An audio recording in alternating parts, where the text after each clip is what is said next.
बच्चों, आपने गाय, भैंस, भेड़, हिरन, हाथी आदि शाकाहारी जानवरों को घास खाते हुए देखा है? Children, you have seen herbivore animals like cow, buffalo, sheep, deer and elephant. ये सब उस समय भी अपना मुंह चलाते रहते हैं जब नहीं खा रहे होते हैं। You can observe these animals chewing continuously even when they are not eating grass. When grass given to them, they quickly swallow the grass and store it in a part of stomach called rumen.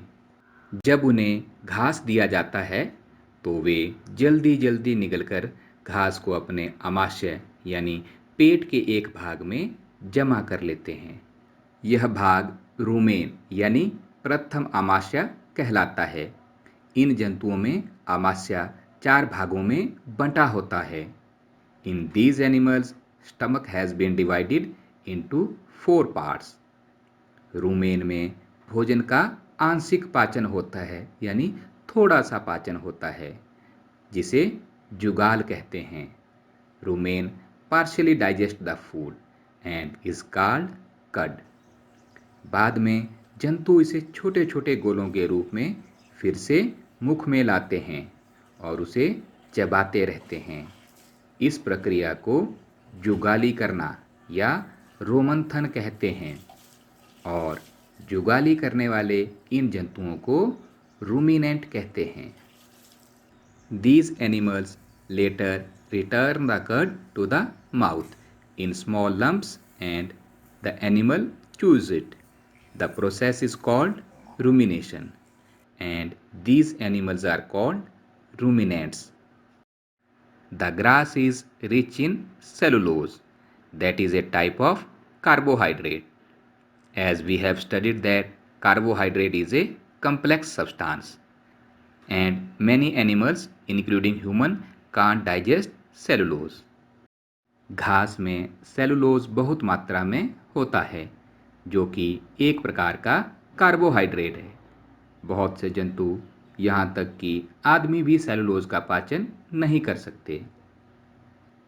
Ruminants में यानी इन जानवरों में छोटी आंत और बड़ी आंत के बीच एक थैलीनुमा सी संरचना होती है जिसे अंधनाल कहते हैं।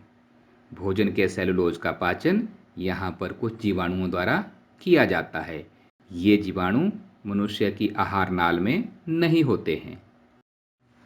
Ruminants have a large sac-like structure called cecum between the esophagus and the small intestine. The cellulose of the food is digested here by the action of certain bacteria, which are not present in humans. बच्चों, ऐसे भी जीव जंतु हैं जिनमें ना तो मुख होता है और ना ही पाचन तंत्र।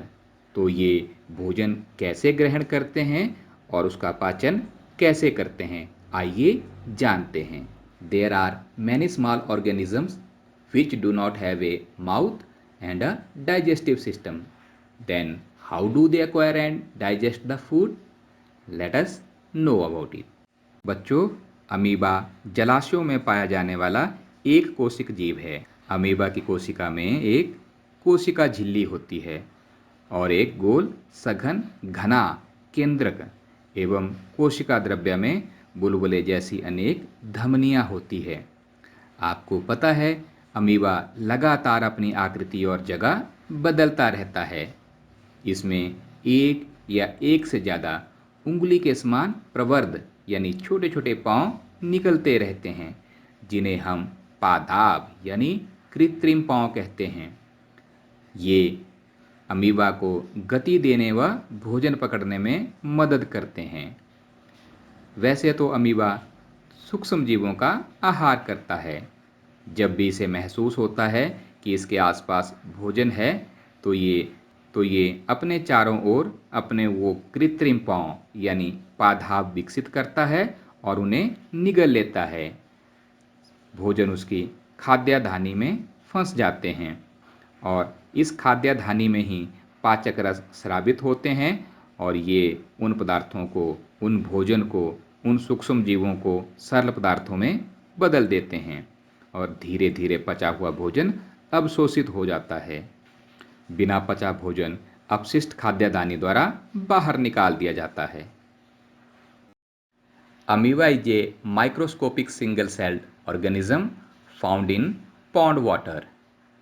Amoeba has a cell membrane, a rounded dense nucleus and many small bubble-like vacuoles in its cytoplasm. Amoeba constantly changes its shape and position. It pushes out one or more finger-like projections called pseudopodia or false feet for movement and capture of food. Amoeba feeds on some microscopic organisms. When amoeba senses the food, it pushes out pseudopodia around the food particle and engulfs it. The food becomes trapped in a food vacuole. Digestive juices are secreted into the food vacuole. They act on the food and break it down into simpler substances. Gradually, the digested food is absorbed and the remaining waste is thrown out through the vacuole.